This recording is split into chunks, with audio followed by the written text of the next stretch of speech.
இன்றைக்கி நம்ம என்ன பார்க்க போகிறோன்னா போட் நெக்கில் வந்து ஃப்ரண்ட்டு நெக்கை வந்து நம்ம எப்படி கட் பண்ண போகிறோம், எப்படி மார்க் பண்ண போகிறோம்னு பார்க்குறோம். இப்போ பாருங்கள், ஷோல்டர் மொத்த அளவு 7.5 இன்ச்சு நான் வச்சுருக்கிறேன்.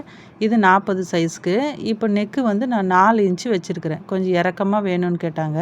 அதனால் 4 இன்ச்சு வச்சு இதை நம்ம ஃபஸ்ட்டு பாக்ஸ் போட்டு அதை நம்ம ஒரு கவ் மாதிரி கட் பண்ணி எடுத்துக்கணும். அதே போல் ஆம்கோல் பார்த்திங்கன்னா அதே 7.5 இன்ச்சு வச்சுருக்கிறேன். ஷோல்டர் நம்ம எவ்வளோ எடுக்கிறோமோ அந்த அளவு அப்படியே நம்ம ஆம்கோலுக்கு நம்ம மார்க் பண்ணலாம். பாருங்கள், 7.5 இன்ச்சு மார்க் பண்ணி அதே நான் ஒரு 1.5 இன்ச்சு மார்க் பண்ணி அதையும் வளைச்சி ஆம்கோலுக்கு நம்ம கட் பண்ணி எடுத்துடணும். இப்படி எடுத்துட்டிங்கன்னா உங்களுக்கு ஃப்ரண்ட்டு நெக்கு வந்து உங்களுக்கு கரெக்டாக இருக்கும். ஷோல்டர் எடுக்கிற அளவு தான் நம்ம ஆம்கோலுக்கும் நம்ம எடுக்கணும். இப்படி 4 இன்ச்சு வச்சு நான் பாக்ஸ் போட்டு கட் பண்ணி எடுத்துட்டேன். இப்படி தான் நம்ம போட் நெக்குக்கு இப்படி கட் பண்ணணும். இப்போ பாருங்கள், இதை வந்து நம்ம மெயின் ஃபேப்ரிக்கில் எப்படி வச்சு நம்ம ஸ்டிச் பண்ணுறதை பற்றி பார்க்கலாம். மெயின் கிளாத்தில் இந்த லைனிங் கிளாத்தை வச்சு ஃபஸ்ட்டு நம்ம நெக்கை வந்து ஸ்டிச் பண்ண போகிறோம். இப்போ மெயின் கிளாத்தை எடுத்துக்கலாம். இப்போ மெயின் கிளாத்து பாருங்கள், இதை இப்படி நம்ம விரித்து போட்டு இது மேலே நம்ம லைனிங் கிளாத்தை வந்து வைக்கலாம். இதை கேன்வாஸ் வச்சும் தைப்பாங்க.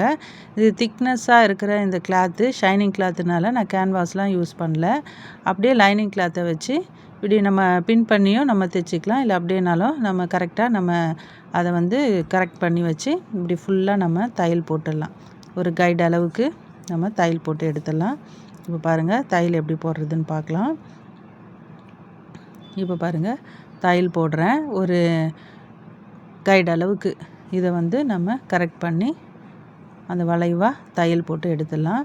இப்போ பார்த்திங்கன்னா நம்ம வந்து இது 40 சைஸு, அதனால் நான் 7.5 இன்ச்சு வச்சு ஆம்கோல் 7.5 இன்ச்சு வச்சு நான் தைச்சேன். இதே வந்து 38, 36 இன்ச்சு இருக்கிறவங்களுக்கு 6.5 இன்ச்சு வச்சாவே கரெக்டாக இருக்கும். ஷோல்டரு 6.5 இன்ச்சு வச்சு கட் பண்ணிவிட்டு அதே வந்து ஆம்கோலுக்கும் நீங்கள் கட் பண்ணிடலாம். இப்போது இந்த எக்ஸ்ட்ரா இருக்கிற கிளாத்தை வந்து எல்லாத்தையும் நம்ம கட் பண்ணி எடுத்துகிட்டு ஃபுல்லாக நம்ம நாச் போட போகிறோம். நாச் போட்டால் தான் வந்து எப்போவுமே அந்த வளைவு வந்து நம்மளுக்கு அழகாக திரும்பி அந்த நெக்லைன் வந்து அழகாக நம்மளுக்கு கிடைக்கும். நீங்கள் அப்படியே திருப்பிங்கன்னா அது வந்து ஒரு முறுக்குன மாதிரி அது போயிடும்.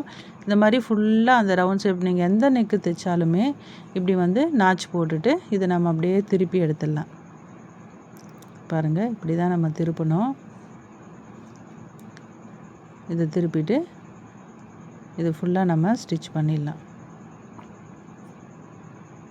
நல்லா அந்த சுருக்கெல்லாம் இல்லாமல் நல்லா தேய்ச்சி விட்டுட்டு ஒரு கைடு அளவுக்கு நம்ம இதை தையல் போட்டுடலாம். இதில் டிசைன் வச்சு இல்லை நம்மளுக்கு ஸ்டோனோ இல்லை நம்மளுக்கு லேஸு இது ஏதாவது வேணும்னாலும் இதை வச்சு நம்ம ஸ்டிச் பண்ணிக்கலாம். இது அதிகமாக வந்து நார்மலாக போட்டால் உங்களுக்கு ரொம்பவே அழகாக இருக்கும். இந்த காட்டன் சாரீஸு அந்த மாதிரிலாம் வந்து உங்களுக்கு நார்மலாக போடும்போது உங்களுக்கு அழகாக இருக்கும்.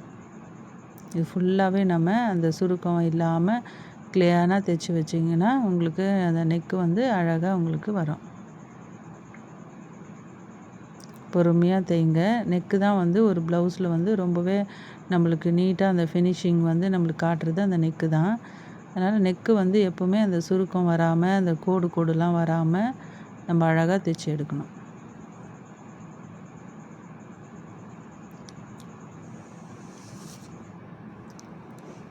இதுக்கப்புறமா நம்ம அந்த ஃப்ரண்ட்டில் வந்து நம்ம மார்க் பண்ணி அந்த பிரின்சஸ் கட்டுக்கு மார்க் பண்ணி நம்ம தைக்கிறத வீடியோ வந்து நம்ம பார்க்கலாம்.